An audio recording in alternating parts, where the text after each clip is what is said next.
Archfiend, the angry Basilisk. From birth, he was a man plagued with poor health. In time, illness claimed even his sight. Even navigating the corridors of his long familiar home proved a challenge in the dark.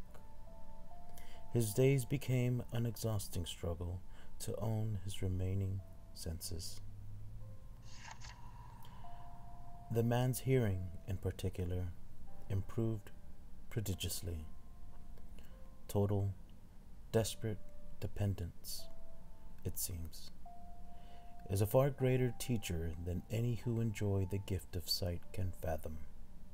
And yet, even preternatural hearing could only do so much.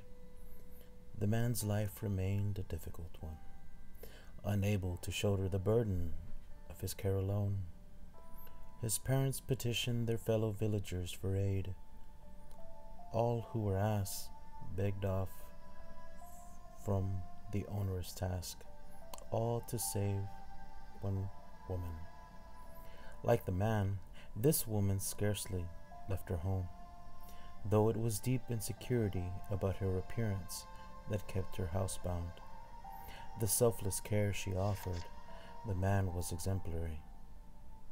Though the warmth of her touch, the man rediscovered the will to live.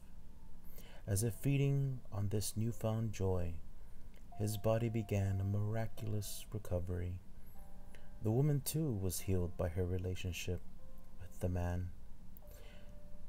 She need never feel unsure of her appearance in the company of a blind man.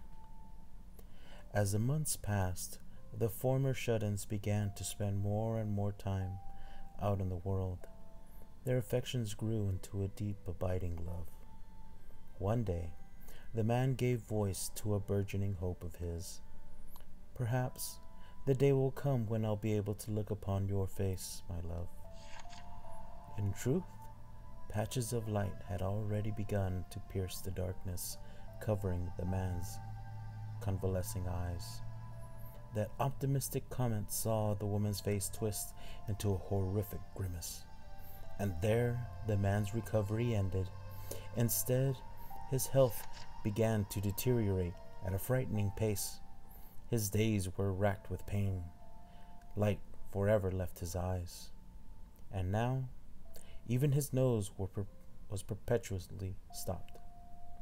Festering boils left his tongue useless. Only his hearing remained sharp as ever before, and the woman's whispered professions of love never ceased. Half a year on, the man sensed his end approaching. He could die happy, thought he, if only he could catch one glimpse of his beloved. The mysterious voice that next reached his ear was not that of a woman's. "Pay a fitting price," it spoke, "and you will have what you desire." Yet the man had nothing left to give. Yearning soured to desperation in his breast, and the man knew no peace. Seeing her charge in anguish, the woman knew that death was not far off. As if confessing her sins, she told the man what she had done. In order to ensure that he remained forever hers, she had replaced his medicine with another substance. Her fears that his love for her would die upon seeing her face drove her to make certain his love outlived his body. The man was cut to the quick by this grim admission.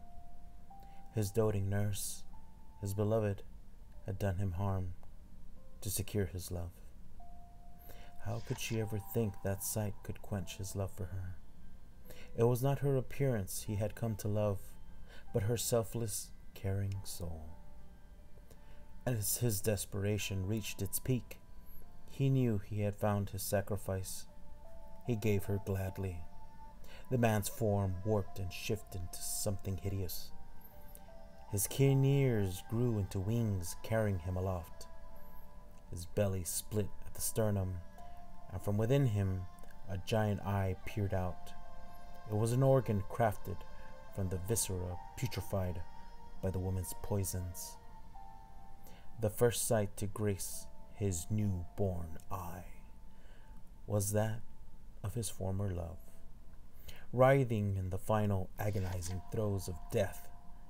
In that moment, his dark desire to look upon her face and his desire for revenge met. Even he knew not which was stronger. Freedom finally his, the man took to the sky. He made for the horizon without so much as a glance back. The world was finally his to explore. All that remained behind him now was the husk of a woman he had both loved and hated to death.